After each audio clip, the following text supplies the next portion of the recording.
पाकिस्तान जिंदाबाद, पाक फौज जिंदाबाद। 5 अगस्त 2019 को भारत ने जो एक यकतरफा इकदाम के ज़रिए मकबूजा जम्मू कश्मीर की खसूसी हैसियत को ख़त्म करते हुए उन्हें यूनियन टेरिटरीज़ के अंदर ज़म किया, यहाँ पर आज एहतजाज हो रहा है। पाकिस्तान के वफाकी दारुल हुकूमत इस्लामाबाद के डी चौक के अंदर बहुत बड़ी तादाद जमा है, मजम्मत कर रहे हैं इस इकदाम की जो भारत ने 5 अगस्त 2019 को किया। आज दोबारा हम उस मोदी को और उसके दूसरे लोगों को ये कहना चाहते हैं कि वही कश्मीर का इशू जिंदा था, जिंदा है और जिंदा रहेगा।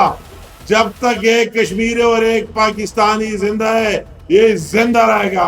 इंडिया के मजमून मकासद का अंदाज़ा इस बात से लगा सकते हैं कि न सिर्फ 5 अगस्त 2019 को मकबूजा कश्मीर का जो एक खुसूसी स्टेटस था उसे ख़त्म किया गया, बल्कि जो आबादी का तनासुब है मकबूजा कश्मीर में, जो मुसलमान अक्सरियत आबादी वहाँ पे इस वक्त आबाद है, उसके तनासुब को भी तब्दील करने के लिए वहाँ पे हिंदू आबादी का क़याम और वहाँ पे उनकी प्रॉपर्टीज़ और डोमिसाइल्स, ये वहाँ पे इस वक्त अमल जो है जारी है, जिसकी हम भरपूर मजम्मत करते हैं। हिंदुस्तान का ये ख्याल था कि जम्मू व कश्मीर दूर उफ्तादा एक इलाका है, हिंदुस्तान जो मजालिम ढाएगा, दुनिया खामोश तमाशाई बनकर ये तमाशा देखती रहेगी।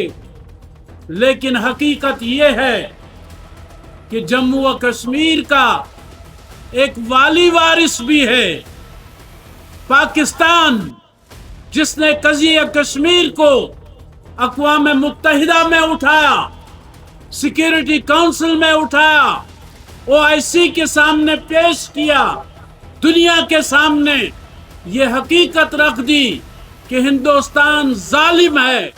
मकबूजा कश्मीर, उनके दिल पाकिस्तान के साथ धड़कते हैं और हर पाकिस्तानी उसका तन मन हर चीज कश्मीर के लिए कुर्बान है।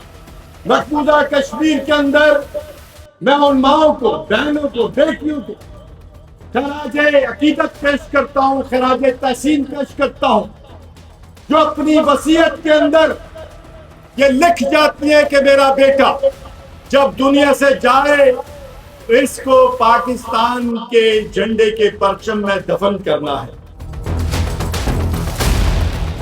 आज का दिन इस अहद का हम दोबारा से इयादा करेंगे कि कश्मीर पाकिस्तान का हिस्सा है, हम पाकिस्तानी कश्मीर के साथ हमेशा खड़े रहेंगे। हम यहाँ पे कश्मीर के लिए इकट्ठे हुए हैं और हम भारत के तमाम इक़दामात को मुस्तरद करते हैं।